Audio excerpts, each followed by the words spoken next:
Welcome, Governor. Thank you for doing this. Thank you. Same 6 questions for you that we asked Congressman Biggs. We'll start with question number 1. It's about border security.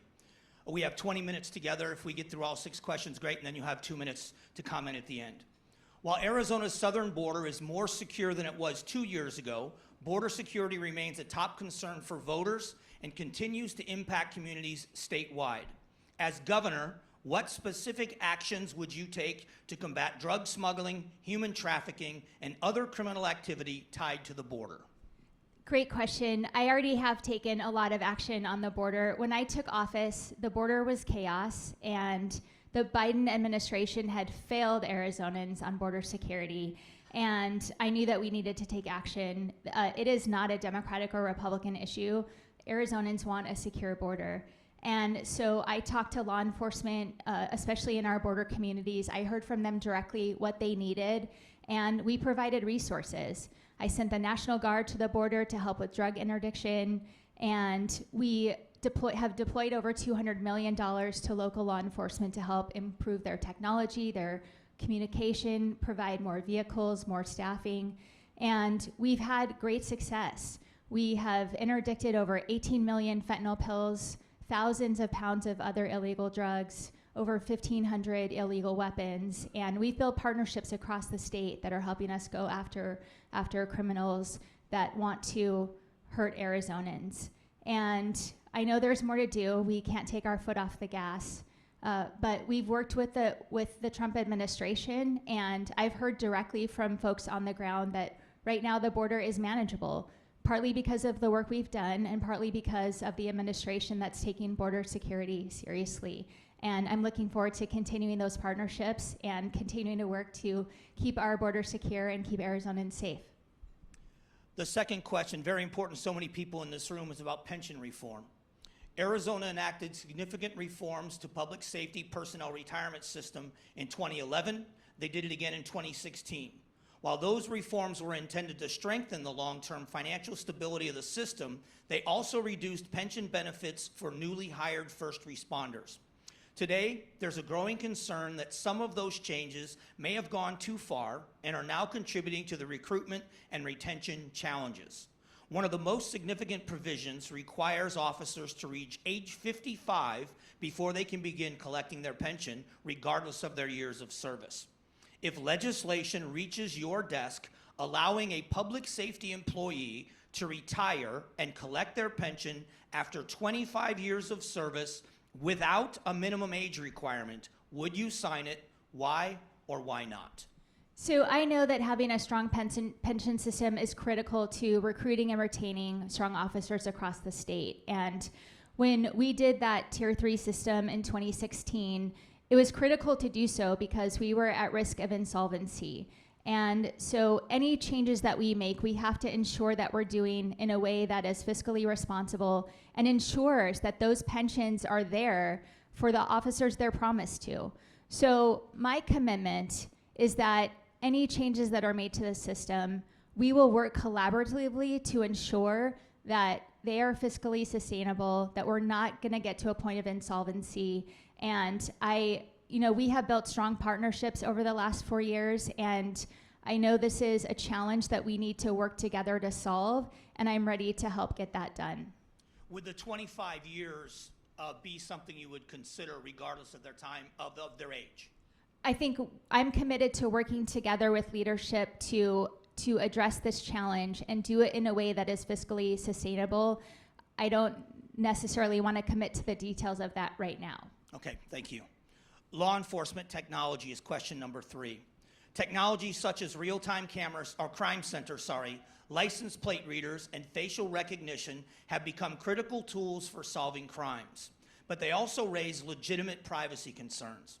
As governor, how would you balance giving law enforcement the technology it needs to protect the public while reasonable safeguards for individual privacy? I've seen firsthand how some of this technology is so important to helping our law enforcement do their jobs, solve crimes.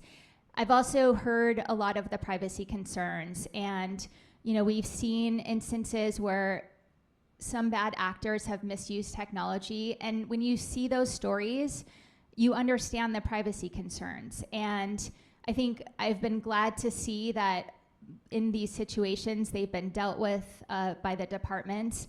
That needs to continue. I believe the state's role is not telling local communities how to solve crimes, how to deploy technology in their communities, but our job is to put in place guardrails and safeguards so that that technology is used responsibly in the right ways, whether that's around training, audits, whatever needs to happen. But it is not our job to tell communities how to enforce their laws. And when we're continuing to see constrained budgets and pressure, fiscal pressure, and we have technology available that helps law enforcement do their job, keep our communities safe, communities should be able to use that technology. And I trust those local officials and leaders to make those decisions. Thank you. The fourth question is corrections staffing. Arizona's correctional system continues to struggle with chronic understaffing, mandatory overtime, and compensation challenges. As governor, what specific steps would you take to improve pay and working conditions and make Arizona more competitive in recruiting and retaining correctional officers? Our correction system in Arizona has been neglected for a long time. And when I took office, the correction officer vacancy rate was at 22%. That is really alarming. And we've gotten that down to about 13.5%. That's still kind of high. But given the fact that that 13.5% is an all-time low vacancy rate for the department, and that gives you a sense of the hole that we've been climbing out of to address the staffing issues. We did that with a 4% pay raise, and we also increased the employer contribution to the Tier 3 pension system by 10%. So now the employer's contributing 5.5% to that pension system for each employee.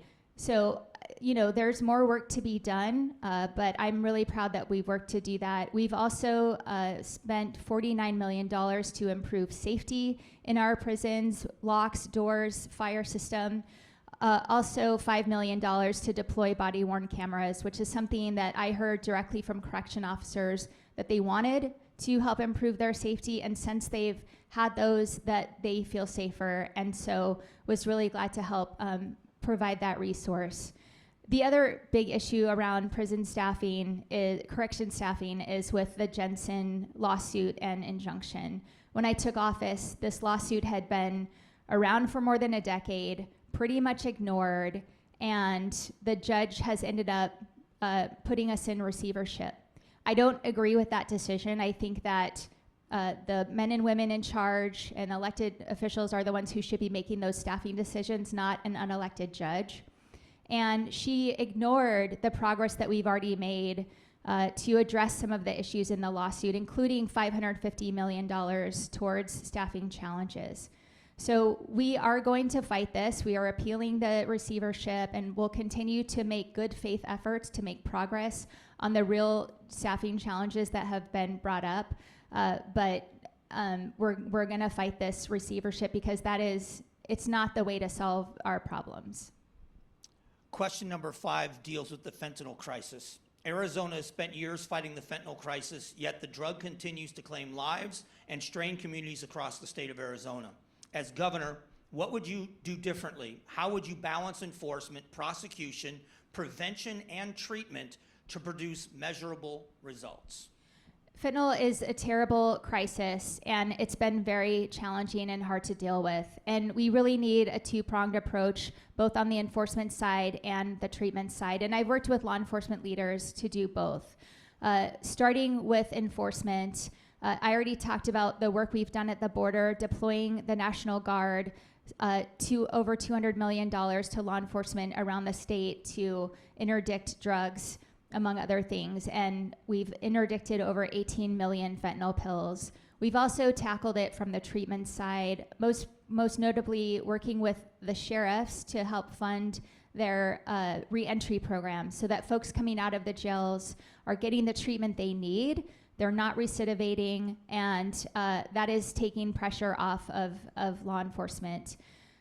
We absolutely 100% need to do more, and I'm committed to doing that.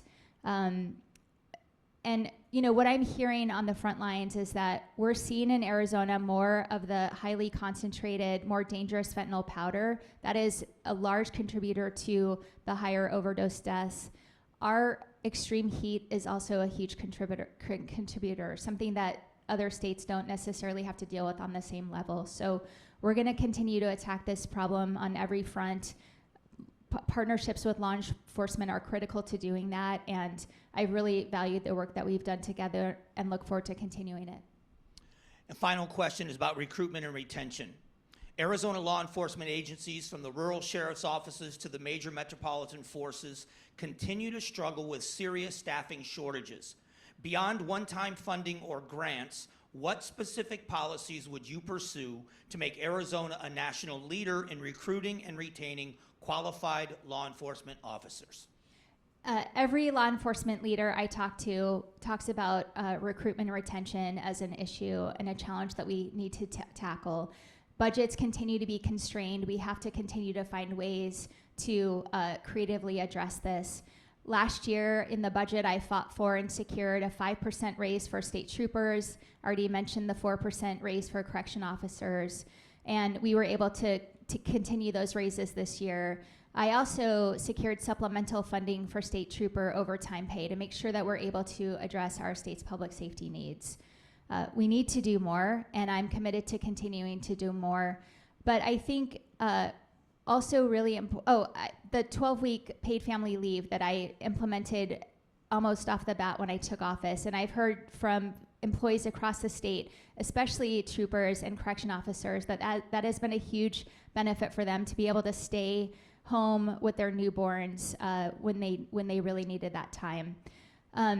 We need to continue to do more. I think what's really important is having leadership that has your back, and I've always had law enforcement's back, and I cannot say the same for my opponent. And I want to give you two examples. This year, at the end of the legislative session, the legislature referred HCR 2040 to the ballot, a ballot measure that really threatened law enforcement collective bargaining rights. And we were working on a deal, negotiating a deal that would have taken that off the ballot. And then Andy Biggs got involved and derailed the deal. Blew it up, really. And fortunately, the Supreme Court knocked that off the ballot. But if they hadn't, and Andy Biggs had his way, then there would be an existential crisis to public safety unions on the ballot this November. The other thing that I want to mention is Andy Biggs' support for folks who were involved in January 6th and assaulting officers on January 6th. He voted against giving congressional gold medals to the officers who protected the Capitol. And he called for pardoning of the January 6th defendants and called them J6 political prisoners. And when those pardons were issued and those folks were being released, he went to the DC jail and stood with supporters when those folks were being released. I will never stand with folks who assault officers. I will stand with officers every single day. Thank you, Governor. You have 2 minutes to address the crowd on any topic that you like. We again appreciate you attending tonight. Thanks for being here. The floor is yours. Thank you. Well, thank you so much for having me here. And more importantly, thank you for the work that you all do protecting Arizonans every single day. I am really proud of the partnerships that we've built over the last 4 years and the work we've done together to work to secure the border, to keep dangerous drugs off the street, to invest in public safety, and to make sure that the men and women who serve our communities have the resources that they need to do their jobs. And I know that there is more work to be done, and I am ready to work with you over the next 4 years to do that. We need to look for ways to continue to increase pay, to improve benefits, to address the pension issues, and to make sure that the men and women who serve our communities have the resources and equipment that they need. You also deserve a governor that has your back, not just when it's politically convenient, but every single day.